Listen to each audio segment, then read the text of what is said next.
আজকে মাংসটা একটু সাদাভাবে রান্না করব, হলুদ দিব না। হলুদ ছাড়া মাংসটা রান্না করব। দেখেন কি সুন্দর রং হয়েছে হলুদ ছাড়া, কিন্তু এটার মধ্যে একটু আলু লাল করে কেটে লাল করে তারপরে দিয়ে দিব। একেবারে মাংসটা তেলের উপর উঠে গেছে, মাংসটা ভুনতে ভুনতে মাংসটা গলে গেছে একেবারে। এখন আলুটা তেলের মধ্যে দিয়ে দিব, দিয়ে আলুটা ভাজবো ভালো মতো করে, তারপরে মাংসের মধ্যে দিব। এইভাবে রান্না করলে ভালো লাগে খেতে। সবসময় একরকম রান্না মজা লাগে না, একটু ঘুরিয়ে ফিরিয়ে অন্যরকম করে রান্না করলে মজা লাগে খেতে।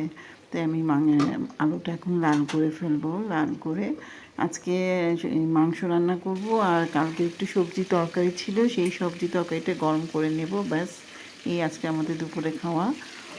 ভালোই হবে, খারাপ হবে না। ভাত আগে রান্না করে ফেলেছি আমি। এই আলুটা ভাজা হচ্ছে, মাংসটাও ভুনা ভুনা করে নিচ্ছি।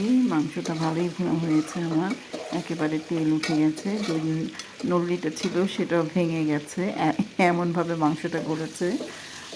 আলুটাও ভাজা ভাজা হয়ে যাচ্ছে। আলুটা ভাজা হয়ে গেলে মাংসের মধ্যে দিয়ে দেবো আমি।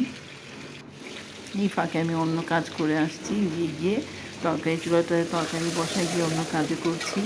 আবার এসে একটু তরকারি নাড়া দিচ্ছি, আলুটা নাড়া দিচ্ছি। আসলে ঘরের কাজ সম্পূর্ণ নিজেকেই করতে হয়। হেল্পিং হ্যান্ড তো দুইটা কাজই করে, তারপরে সে চলে যায়। আর সবচেয়ে বেশি ঝামেলা হয় ছোটোখাটো কাজ করতে। ছোটোখাটো কাজ করতে মানে অনেকই ঝামেলা লাগে, সময় মতোই করতে হয় সব কাজ।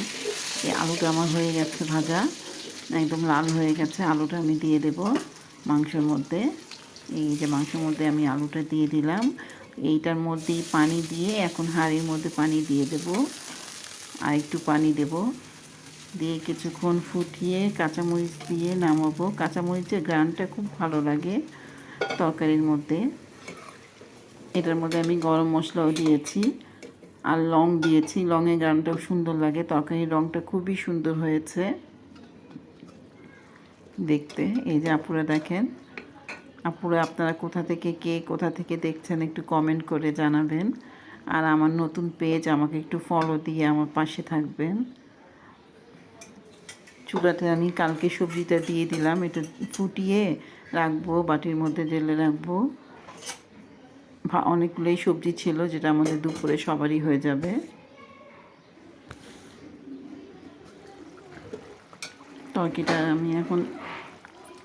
তরকারিটা আমি এখন নামিয়ে ফেলবো। প্রায় হয়ে গেছে আমার তরকারিটা।